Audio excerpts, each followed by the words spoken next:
So today we're talking about how I draw a wolf. Now, when you draw something front on like this, it can be a bit tricky. It's about getting something symmetrical, especially since the arc of your arm just doesn't seem to want to go that way. So let me just explain what I mean with this Jon Pertwee action figure here. And you see, if you're sitting down and you're moving your arm, you can see how it pivots at the elbow into an arc, like that. Now the trouble with an arc is that it can be on a bit of a lean, whereas if you can make up a cross, you can kind of keep things symmetrical. But when you start drawing things subconsciously, you start to put things on the arc and things become uneven, and then things start looking odd, like this funny cartoon character here. He's got one eye higher than the other. And so that's the problem I often have when I'm drawing something front on. I find it's very difficult because the hand wants to make it go on a bit of a slant. So back to our wolf drawing. I'm starting off with a cross, sort of working out roughly where the eyes are going to be. I've got a piece of paper here. I'm going to use that as like a ruler. I'm going to make little measurements. So the eyes are evenly apart. Put some of the cheeks there. Working on the snout. Again, I can get my piece of paper and do some measurements here. When I do this, I nearly always find that I'm out a bit.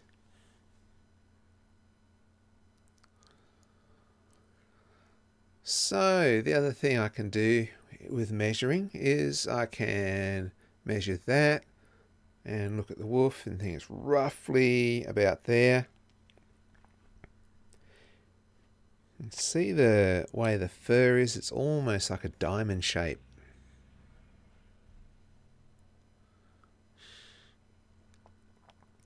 Pop in an ear there. And where's the other ear go? Well, let's do some more measuring. The other ear must go about there. So I'm just sort of doing it roughly. I'm not measuring every little bit. Again, these things don't have to be perfect because not many things are absolutely symmetrical anyway. But they're usually not as whacked out as I draw them when I don't measure. So just marking in some of the shapes of the eye there, popping in some of the fur there. You can see the image on the right. You can kind of copy that. You can see how I'm doing that. So there's two parts of this drawing. One is getting the proportions down right with a pencil, and the next is the rendering, which I'm going to do in ink later. For now, I just roughly go over where I think it's going to be in pencil.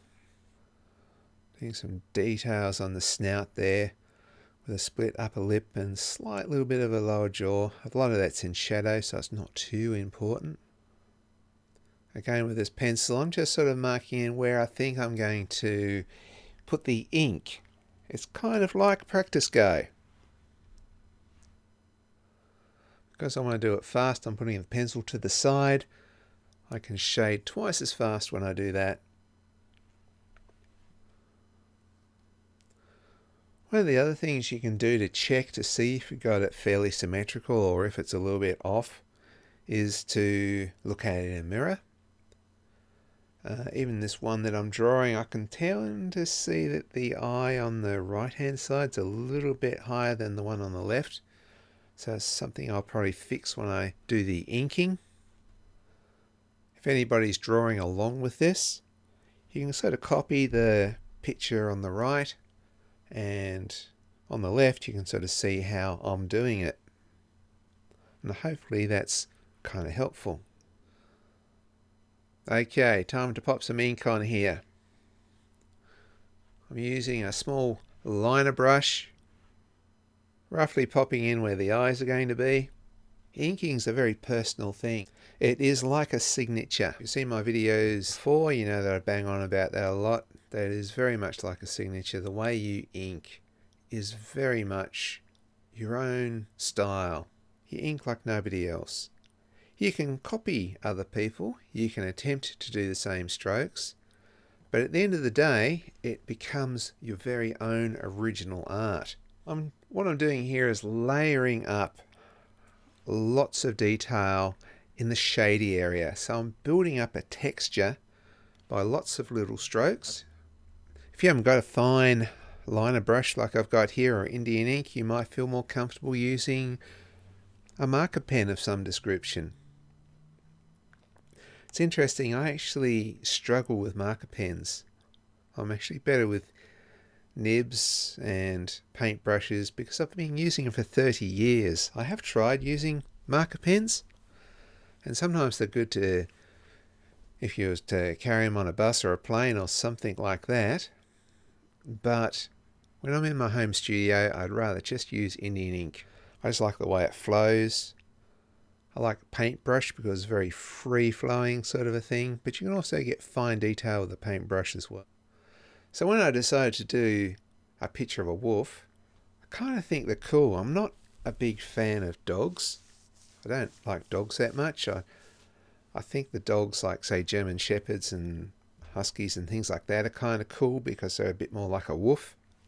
I think wild dogs are really cool. I think dingoes are cool. And of course, wolves are really cool. But I think the other reason I like wolves is probably because of werewolf movies. Because I was a child of the 60s and 70s, we just love monster flicks, monster comics, anything to do with monsters. And apart from Frankenstein and Dracula, the next big one was the werewolf. So I love Universal's Wolfman. Then when the 80s come along, you start getting these very cool werewolf movies, like American Werewolf in London. And one that was my favourite for a very long time was The Howling. Then The Howling 2 was terrible. Then The Howling 3 was awesome. Because I'm an Aussie, I just thought it was hilarious. But I think my favourite werewolf movie is even more recent than that. It's probably Dog Soldiers. The one with these Scottish soldiers fighting off werewolves. It's a really fun one. And of course, I suppose there's Ginger Snaps. What was your favourite werewolf movie? Put it down in the comments below. I think I've named the best one. So you can see here more textures being built up. I'm speeding up a lot of this because it's taken me more than an hour or so to ink this. And I'm sure you don't want to sit through an hour of me inking something like this. You go for a very long and boring video. I've often thought of doing a live drawing. The only trouble with that is that when people leave comments and I try and interact with them, I would stop and not get the drawing done, or I completely ignore people. So I kind of gave up on the idea of doing a live streaming of drawing because I kind of go into my own little world when I draw. It's one of the things that keeps me sane in this lockdown. So I can just sit there and draw and just really enjoy all the details. I have been drawing more detailed stuff since I've been in lockdown. Okay, now it's time to move in with the nibs. I've tried to teach many students to use nibs and a lot of them go, oh no, they absolutely hate it. I get the occasional student that doesn't mind. But for me, it's kind of about control. I can control the ink and nib much better than I can control a felt tip marker. I guess what happened was in the 80s I went to a comic workshop and I was using all the funny sort of rotring pens and architect pens and things like that, and the artist doing the workshop said no, all the artists, they use brushes and they use nibs, that's what's used. So I thought, okay, if that's what's used, that's what I'm going to do. And so I taught myself how to use those. So because of that cartoon workshop, I've just been using a nib ever since. It's nice for these fine little details here. What I'm doing on the snout here is not actually stippling, it's kind of dashes to build up a texture. It's one of those things where I like to build up a nice tonal range using little dashes. Sometimes stipple, I might stipple in the eye and things like that on the nose, but I will just use little dashes on the fur. With my nib pen, I like to go over a lot of the paintbrush strokes. So it's very hard to work out which bits I've done with a paintbrush and which bits I've done with a nib. When I do these demonstrations for YouTube, I tend to keep the drawing upright so you can sort of see it the right way up. But the reality is, when I'm not doing it for YouTube, I tend to keep turning the page around. And it's probably what you should be doing if you're using wet ink, is keep turning the page. And before, when I was talking about the arc of the hand, you can use that a bit and just turn the page so it suits the way your hand moves.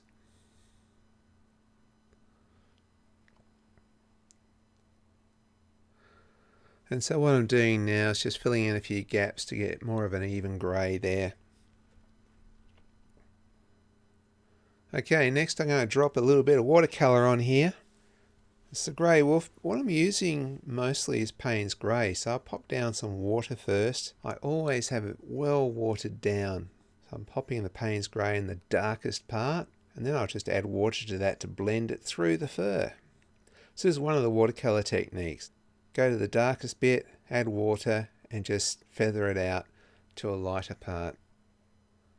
Sometimes I use a nice big broad brush just to add water to the area. Because that's a way of just sort of smoothing out a bit more. I kind of like watercolour, even though it does its own thing a bit. As you can see, I'm not putting a lot of colour in this. I really want to play down any colour the wolf has. I want to make it look almost black and white because I want the eyes to stand out. So I'm adding just enough so you can see that it is coloured, and it also helps some of the shades and the tones a bit. I can almost say shades and tones with this because there's not much colour. But I guess the real terminology should be the values when you start working with colour. So now, like I said, I want these eyes to really pop, so I'm going to use a little bit of gold and maybe just a touch of aqua. There's sort of a greenish sort of an eye. So I'm mixing that green with a bit of gold. Doing a little test piece on a little scrap piece of paper here on the side. It's always good to do a bit of a test before you actually put it on the actual drawing, because sometimes it's hard to get back up off the drawing. So it's best to get it right first time. So I think I've got it. Takes just a little bit to colour it, doesn't it? Try and pop in a little bit of dark and light within there as well. And so there you have the Grey Wolf. And if you've been following along and drawing your own, I'm sure that your own wolf looks very different from the one I've got. And that's a good thing, because it's more yours. Say it belongs to you. It's your original style. So like I say, all the little dots, the dashes, whether you used a ballpoint pen, a marker pen, a paintbrush like I do, whether you colour it in with pencil or colour it in with watercolour, doesn't really matter. You're still going to do it in the way that's very unique to you, and it's going to look different from mine. So everybody, stay inside, keep yourself isolated. We can beat this, and before you know it, we'll be off at art galleries and art fairs and craft fairs and all those sort of fun things that you're all missing out on. It can all happen again. We just have to follow the rules right now. And I'll see you in the next video. Stay safe.